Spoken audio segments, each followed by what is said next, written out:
भूत को बनाया बंदी। एक समय की बात है, एक पंडित अपनी पत्नी को लेने के लिए ससुराल जा रहा था। तभी उसे रास्ते में एक व्यक्ति मिला। उसने पंडित से पूछा, महाराज कितनी दूर तक जा रहे हैं?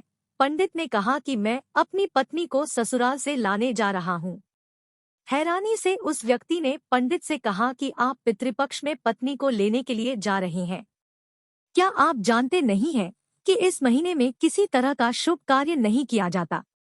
पंडित ने तपाक से कहा, अरे मैं ब्राह्मण हूँ, मुझ पर ये सारे नियम लागू बिल्कुल भी नहीं होते। उस व्यक्ति को पंडित के मुंह से ऐसी बातें सुनकर बड़ा अजीब लगा, लेकिन वो कर भी क्या सकता था। वो चुपचाप वहां से निकल गया। पंडित भी अपने रास्ते की ओर चलते चले गए और कुछ देर बाद ससुराल पहुंचे। वहां पहुंचते ही उनका खूब आदर सत्कार हुआ, लेकिन लड़की वालों ने भी पितृपक्ष में बेटी को घर से ससुराल भेजने से मना कर दिया। ब्राह्मण भी मानने वालों में से थे नहीं।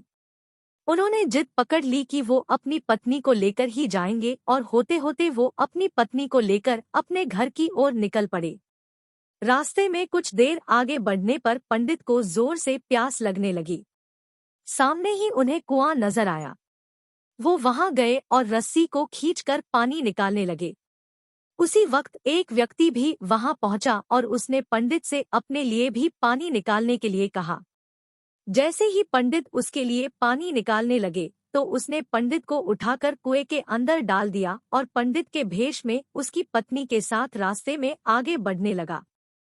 दोनों कुछ देर बाद पंडित के घर पहुंच गए। वो व्यक्ति पंडित का ही रूप बनाकर उस महिला के साथ रहने लगा। ऐसा होते होते तकरीबन 3 महीने बीत गए, लेकिन पंडित अभी भी कुएं में ही फंसे थे।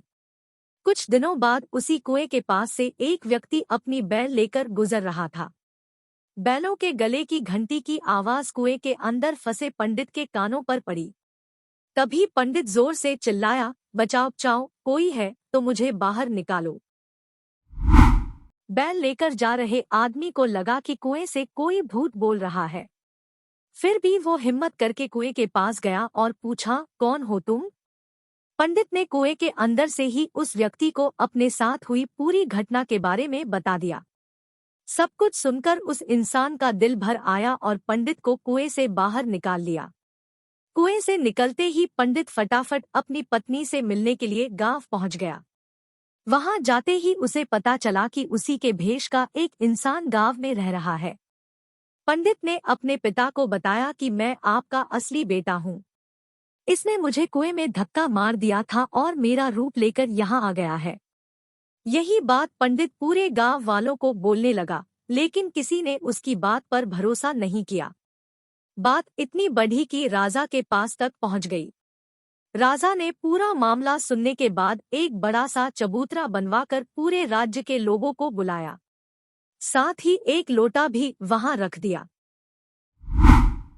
जब सभी लोग वहां पहुंच गए तो राजा ने दोनों से पूछा, तुम में से असली पंडित कौन है? जवाब में दोनों ने कहा, मैं असली हूँ, मैं असली हूँ। इस बात को सुनते ही राजा ने कहा कि जो भी जल्दी से इस लोटे में घुसकर बाहर निकलेगा, उसी को मैं असली पंडित घोषित कर दूंगा। इतना सुनने पर झट से एक पंडित लोटे के अंदर घुस गया। इतने में राजा ने लोटे का ढक्कन तेजी से बंद कर दिया। लोटे के अंदर बंद होते ही वो चिल्लाने लगा कि राजा मुझे माफ कर दो, मैं आगे से ऐसा कुछ नहीं करूंगा। इतना सब देखकर लोग समझ गए कि असली पंडित कौन है। सबको पता चल गया कि वो भूत था जो लोटे में घुस गया था। वह भूत पंडित को सबक सिखाने के लिए उसका रूप बनाकर उसी के घर में रह रहा था, क्योंकि वो पितृपक्ष में शुभ कार्य कर रहा था। कहानी से सीख, बड़े बुजुर्गों द्वारा कही गई बातों के पीछे कोई न कोई वजह छिपी होती है, इसलिए शुभ कार्यों को पितृपक्ष में नहीं किया जाना चाहिए। बुजुर्गों के अनुभव के आधार पर ही कुछ समय के लिए पितृपक्ष के दौरान शुभ कार्य करने से रुक जाना चाहिए।